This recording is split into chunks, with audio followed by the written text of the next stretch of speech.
Welcome to the Biblical Perspectives for Leadership podcast, where timeless biblical truths meet modern leadership. We are thrilled to have you join us on this journey of exploring how biblical principles can guide us in leading with wisdom, integrity, and purpose.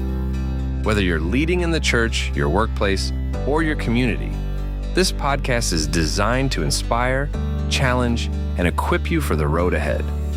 Let's dive into today's conversation and discover how Scripture shapes the way we lead. Welcome back to Biblical Perspectives for Leadership. Great to be back. Today, we're really diving deep into a foundational story, the Tower of Babel. A big one. Yeah, huge implications for, leadership, but also just everyday life. Absolutely. And for this exploration, we're looking at the book of Genesis, chapter 11, verses 1 through 9. We're using the NIV.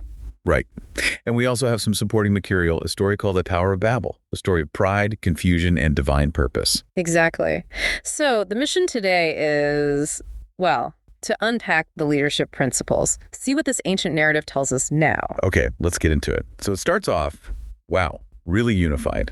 Genesis chapter 11, verse 1. Yeah. Now the whole world had one language and a common speech. Just imagine that. Complete understanding. The material also mentions, humanity was growing after the flood. Everyone was literally on the same page. And communicating perfectly.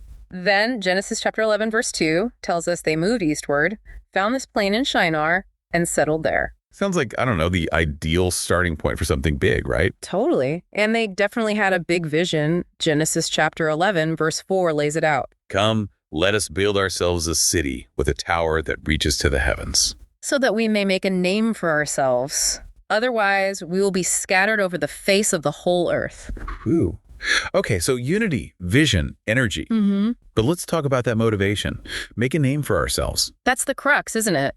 From a leadership angle, unity is powerful, sure. But why are we unified? Right. The story points out this goal, making a name, avoiding scattering. It kind of bumped up against God's implied command to fill the earth. Yeah, it contrasts sharply. So the question for leaders becomes, is our vision about genuine growth? Or is it mostly about us? About our reputation? A really critical distinction. And the material is blunt about it. It says they weren't building to honor God, they were building to glorify themselves. And as that tower got higher, so did their pride, it seems. Yeah, the story mentions them saying things like, look at what we have accomplished. Nothing will be impossible for us. That unchecked confidence. It's a warning, isn't it? For any leader, any team that's, riding a wave of success, how do you stay grounded? It's so easy to get caught up. It really is. And then the narrative shifts. Genesis chapter 11, verse 5. But the Lord came down to see the city and the tower. And like a divine check-in, seeing what's really going on. And the assessment in verse 6, Genesis chapter 11, verse 6, this is key for leadership. Definitely. The Lord said, if as one people speaking the same language, they have begun to do this, then nothing they plan to do will be impossible for them. So God acknowledges their power, their unity. Their unity was their strength. But the story suggests that strength mixed with pride and the wrong purpose, that's potentially dangerous. Makes you think about the responsibility that comes with that kind of collective power, doesn't it? For sure. So God sees the capability, but also sees the heart issue, the pride. Which leads straight to the intervention. Genesis chapter 11, verse 7. Come, let us go down and confuse their language so they will not understand each other. Wow. Talk about pulling the rug out. Instantly. The material describes it vividly. Suddenly, workers couldn't understand each other. Confusion broke out. Orders misunderstood. Teamwork just collapses. Yeah, their greatest asset, that shared language, becomes the very thing that tears it all apart. It really shows how vital communication is, but also how fragile it can be if the underlying purpose isn't sound. Exactly. If that foundation of shared, humble purpose isn't there. And the result is pretty predictable then. Genesis chapter 11, verse 8. So the Lord scattered them from there over all the earth, and they stopped building the city. The very thing they were trying to prevent being scattered happens because of their actions. Directly undermined by the chaos they, brought on themselves through that prideful ambition. So what does that tell us about ambition when it's not, grounded? It really highlights a core leadership lesson, I think. Even the biggest projects, the most unified teams, They can crumble if the why is just about self-glory, ignoring bigger principles. True progress isn't just building higher for our own sake. Mm-hmm.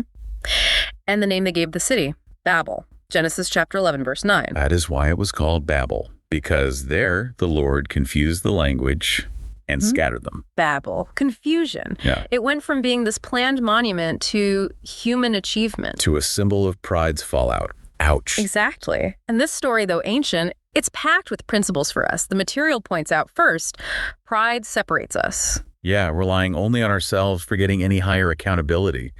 It creates barriers, doesn't it? Isolates leaders. We see that happen. And another point, unity without humility can be chaotic. They were united. Super united, but the pride fueled it, and boom, fragmentation. Makes you think about team conflicts today, right? Is it skills or egos clashing? Often the latter, I suspect. It Right. forces us to ask, what's our unity built on? Shared purpose or just temporary self-interest? The story suggests one is much more stable than the other. Definitely. And then there's the idea that ultimately, God's plans prevail. They tried so hard to build this defiant tower. And their plans were just stopped, scattered. It's a reminder for leaders to maybe consider a bigger picture than just our immediate targets. That's a great point. It's not about being rigid, but maybe being open to a direction beyond our own limited view. Are we willing to adjust? And tied into that, the story suggests obedience over ambition, maybe. Or at least ambition aligned with purpose. Yeah, aligning with a sort of higher purpose is more fruitful than just unchecked ambition. Theirs led straight to confusion. It differentiates ambition that builds versus ambition that kind of implodes. It really gets to the heart of ethical leadership. Is our drive serving something bigger or just us? Babel's a stark warning about focusing only on ourselves. That final thought from the material really hits home. Yeah. The story of Babel reminds us that it's not how high we build that matters, but how closely we walk with God. That shifts everything, doesn't it? From just external results to, well, character, integrity, our connection to something beyond us.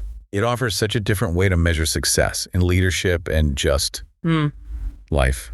Are we only looking at the metrics? Or are we looking at the way we achieve things, the principles guiding us? So as you, our listener, think about this story, Babel, reflect on these lessons for your leadership, for your everyday stuff. Yeah, are your teams, your relationships unified with humility? Are your ambitions pushing you towards self-reliance above all else, or are they channeled with purpose? This story from Genesis 11, verses 1 through 9, and the material we discussed, it's a powerful mirror, really. It absolutely is. So the question it leaves us with is, what kind of legacy are you building? Is it reaching for the heavens out of pride? Or is it grounded in something deeper, something beyond just yourself? Lots to think about there. Thank you for joining us on the Biblical Perspectives for Leadership podcast. I hope today's insights have encouraged and equipped you to lead with faith, wisdom, and purpose. Remember, the greatest leader of all time taught us that true leadership is about serving others. If you enjoyed this episode and podcast, be sure to subscribe, share it with others, and leave a review. It helps us reach more people with these transformative truths. Until next time, keep leading with grace and walking in purpose.